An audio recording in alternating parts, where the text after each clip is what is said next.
It's time to talk about the 11 highest yielding suburbs in Melbourne right now in 2025. You're getting regional property prices much closer to Melbourne. Together with property investor and mortgage broker Morgan Bushell, we walk through several areas from a list of 11 top yielding areas in Melbourne right now. Curram Downs has really got neighbouring suburbs that are quite premium. Also unpacking a scenario to help us all understand the importance of rental yield and portfolio construction. We're working off a 3.5% rental yield compared to a 5% rental yield. Whilst Melbourne is certainly not known for its high yields, there is definitely areas that yield stronger than others. Not all suburbs are yielding equally in Melbourne right now. There are areas where they're going to be slightly nicer pockets and not so nicer ones. When it comes to rental yields, the higher it is, the more you can technically... If you've been wanting to get into the Melbourne property market and actually increase your cash flow as much as possible, we know it's tough in Melbourne, you're going to enjoy this episode. My name's Todd Sloan. This is the Pizza and Property Podcast. And this episode is powered by InvestorKit, Full Circle Finance, and Property Strats. More about our amazing show sponsors in the show notes below. But right now, let's jump straight into the episode with Morgan Bushell. Morgan Bushell, how are you, man? Good, thanks, Todd. How are you? Man, I'm very good. I'm pumped to talk about Melbourne. I'm pumped to talk about high yields, and I love a good list aside, mate. And we're jumping into all three of these today. Yeah. But I wanted to ask you a question first up. For anyone that's a little bit newer at property investing, and maybe they're wondering, why is the yield so important for this? If you guys have been investing for a while, you probably understand this part. But for the new guys out there, can you explain a little bit about this before we jump into the list? Sure. So generally speaking, when it comes to rental yields, the higher it is, the more you can technically borrow in the eyes of banks. Mm-hmm. So when we're looking at this market, and we'll unpack later, the more properties you're wanting to buy, the bigger this ripple effect matters as you go through your investing journey. Now, you put a little scenario together for this, yeah? Yes, I did. Okay, can you open that up a little bit more? So just to really understand, because it's like saying you can borrow more or buy more. How much more is more? The scenario we've done is, let's just take Alex, for example. Mm-hmm. So Alex is living at home, rent-free. He is earning $90,000. So and not big bickies, but not little. Like it's that's I think technically the average Australian wage. I think maybe a little bit less than that, actually. I think it's around 100K now. So, all right. But anyway, we're working off that as a figure. And yeah, Alex wants to buy in Melbourne. So we're kind of working with a few scenarios where we just adjust the rental yield and then see what that does as he keeps buying more property. Right. And so if he's buying property, we're presuming he's got the deposits for these already? Correct. Yeah. We're assuming that Alex is quite cashed up and all he's going to do is just go to the banks to finance the purchase each time. So we're not doing any equity extractions for the sake of this exercise. And this is purely just to show the difference in the importance of the yield. Correct. So what is the difference then? If he goes on the lower end yield, what have you worked that out on? We're working off a 3.5% rental yield. And then we compared this to a 5% rental yield. And how's it looking for the 3.5? If Alex was just to go and buy properties around the 600K mark, get lending at an 80% loan to value ratio with the loan being 5 years interest only, Alex can buy the equivalent of 2 investment properties at that yield. That's actually surprising. He'd even get 2 on 90K and we're talking a 3.5% yield. Yeah. What's the difference then if it goes up to, what are we doing, like a 5% yield? Because it still is Melbourne. Like high yield is not actually high across the country. It's high for Melbourne. Yeah. Like, so 5%, yeah, that's on the higher end with what you can get in Melbourne. Yep. And same scenario. So Alex, if he went and just targeted those from day one, he would be able to go and buy 3 investment properties at that mark with a 5% rental yield. So it's literally the difference between 3 and 2. Okay, well, I think that's enough I need to hear then for the importance of this to really sink in. So we're talking about the top 11 areas in Melbourne right now that have the highest yields, but also it's not just high yield. This is also data that's got some low vacancy rates. We're talking about, I'm going to say lower inventory levels because Melbourne still isn't exactly a booming market. Well, at least not at the time of recording, unless this changes over the next few weeks. And how many of these areas do you want to unpack? Because also, obviously, you guys can download the whole booklet in the link below, but what do you want to jump into, sort of 4 or 5 of them? Yeah, like let's unpack 4. Okay, cool. Because I want to hear a little bit more about why you've chosen these areas as well. So what's number 1 on the list, Morgan? Yeah, so number 1 on the list for me is, we'll kick it off with Meadow Heights. All right, so what's the median house price and what's the yield? The median house price in Meadow Heights is around $600,000.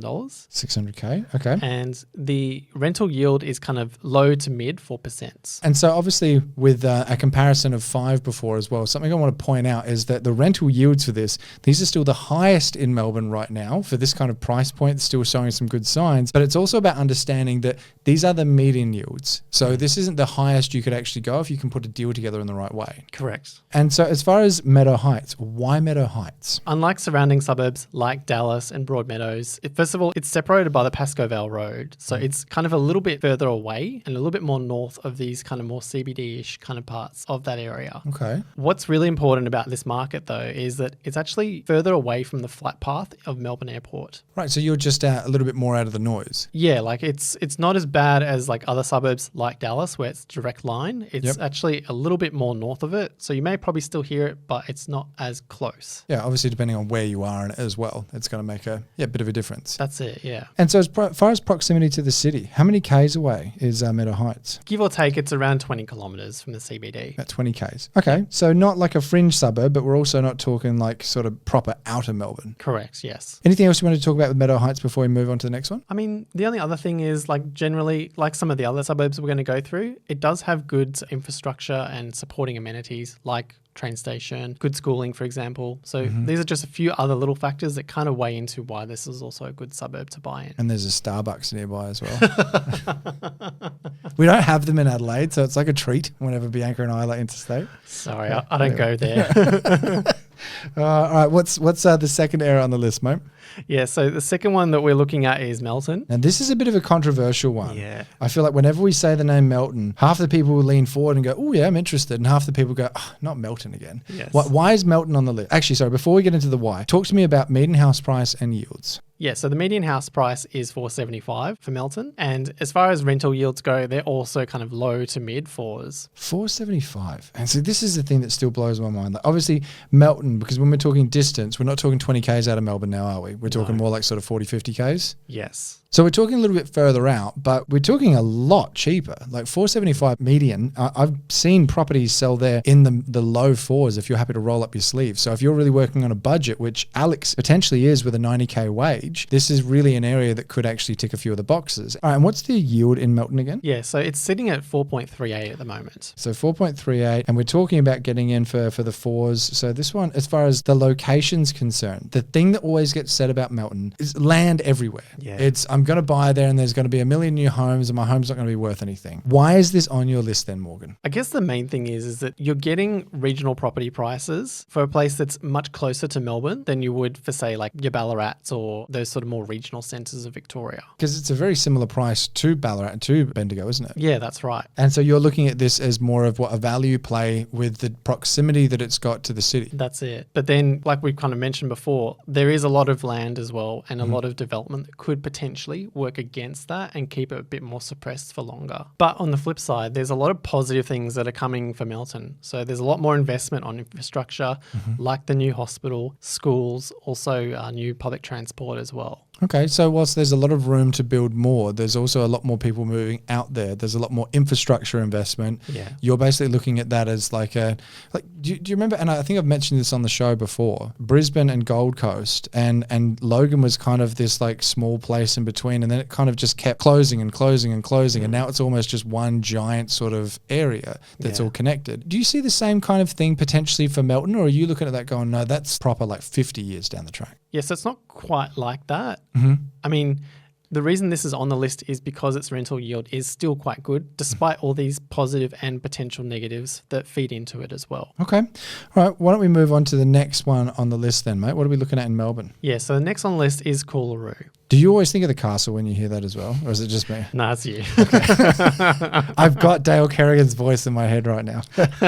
Anyway. All right. So what are we talking about numbers-wise for Coolaroo? Yeah. So the median price is about $560. $560,000. Okay. Yeah. And yield? Yield, we're looking at about 4.46 right now. And why Coolaroo? Out of all the properties on this list, this one has had the most increase over the last 3 months in price. How much are we talking? It's about 4%. 4% over just the past past 3 months. Yep. Right. Okay. And so you're looking at this as like it's got a decent yield to it.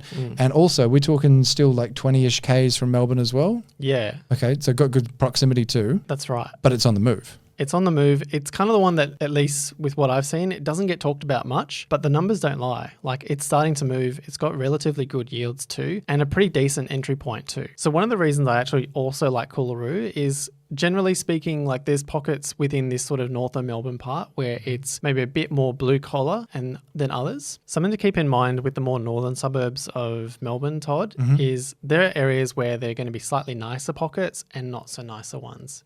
So what I quite like about Coolaroo is, generally speaking, it's got more nicer pockets than it perhaps does not so nice. Connected to the train line as well, yeah? Correct. Gotcha. Okay. So you've got good transport into the city, decent sort of proximity around that kind of 20-ish Ks, 560 median house price, but this like 4% in the past 3 months, like it's on the move. This is the surprising thing though. It's like, I don't actually think we've ever mentioned it on the podcast. But correct me if I'm wrong in the comments, but if we have, it would have been probably in passing. Like it never gets spoken about. It hasn't been talked about much in general. So when we saw that, it was like, oh, hold on, look what's going on there. So one of the reasons maybe why it doesn't get talked about as much, Todd, is because with the overlay of the airport, it does kind of creep into the suburb itself as well as neighbouring suburbs. So the ability to subdivide may not be possible. Right. So that's something people really got to look into. You might find a bargain, think it's 700 square meters, this is amazing, but like check your overlays. That's correct. Gotcha. Okay. All right, man. Anything else you want to say about Coolaroo before we move on to the next one? No, I think we've pretty much done that. So let's go to the next one. All right. So lucky last on the show today, mate. Not last on the list, but just last for now. Which area are we talking? So it's Curram Downs. So Curram Downs. Talk to me about the numbers, mate. What are we looking at for a median house price? So yeah, the median house price is 706,000. 706. Okay. So Alex is needing to really save a little bit more here. Yeah, definitely, for sure. And then the rental yield we're looking at, it's a little bit on the lower side. So we're looking at 4.12. So why did this make the list? Because this doesn't have proximity to the city either. Curram Downs is like, what, 40 Ks away? Yeah, like thereabouts. Okay. So I understand why Melton's on there because we've got that, it's further out, but 475 median house price. This, we're talking in the sevens. It's the lower yielder on the list. Yeah. And we're not close to the city. Why is this making the list? Because there is a lot of people talking about Curram Downs. So the reason why it's on the list, apart from the rental yield, is what Curram Downs has really got going for is it's got neighbouring suburbs that are quite premium compared to its median house price. Okay, so you're looking at this as more of like a bit of a value play for the discrepancy in its next door neighbours. That's right, yeah. Like it could very well be prized for going through quite a bit of gentrification just because some of the other neighbouring suburbs are like generally priced much higher. All right, and talk to me about distance to the water as well, because if this is more so set for gentrification, if that's pretty much what I'm picking up, what you're putting down? Yeah. Yeah. So it's pretty close to the water. It's not like walking distance. You don't have your surfboard under your arm, but you're not in the car for half an hour. That's it, yeah. And I mean, it's also the reason why it's on this list, apart from the yield, is that the suburb itself is kind of more appealing to that lifestyle of being closer to the beach than much further away in Melbourne. Got it. And for that kind of price point, this is the thing that gets me with all of like Frankston North, Curram Downs, like even certain pockets of Seaford as well. It still just blows my mind that it's like it's cheaper to live close to the water in Melbourne now than it is in Adelaide. Yeah. Like it doesn't make sense. Make sense. This is why I'm totally with you on the value play side of things here is I don't feel like if we watch this episode back in 3-4 years time, I mean, maybe we will be eating our words, but I don't think we're going to be talking about Curram Downs in the 700,000s. Yep. All right, so from the list that we've gone through today, we're looking at Meadow Heights, Melton, Coolaroo, Curram Downs, ranging anywhere from 475,000 up to 706,000, yields from around that kind of low fours to that mid to high 4%. And again, these are the medians, so getting something in the fives is possible, especially if you're happy to maybe roll up the sleeves and get into the old reno like I enjoy doing as well. But obviously there's more on the list as well, but we're not going through them now. I wanted to ask you, because this is just a quick slice on a Wednesday, is there any other words of wisdom that you'd like to leave everyone with today, Morgan? Yeah, like from my perspective, seeing the numbers from the broking side of things, I can't impress upon enough that having a higher rental yield can really help you from being unstuck. Like, for example, I really believe in Melbourne as a market, but what I want to impress upon people is don't put yourself in a position where you can only buy one and then that's it, you're done. Like, really focus on that yield so that you can potentially buy more or go into other markets if you really want. And it's just about balancing both of them. Because if you just focus on the yield, you're cooked. If you just focus on the growth, it's hard to grow too. Correct. You need both. Love it. Morgan Bushell from Full Circle Finance. It's a pleasure as always, mate. Thanks, Todd.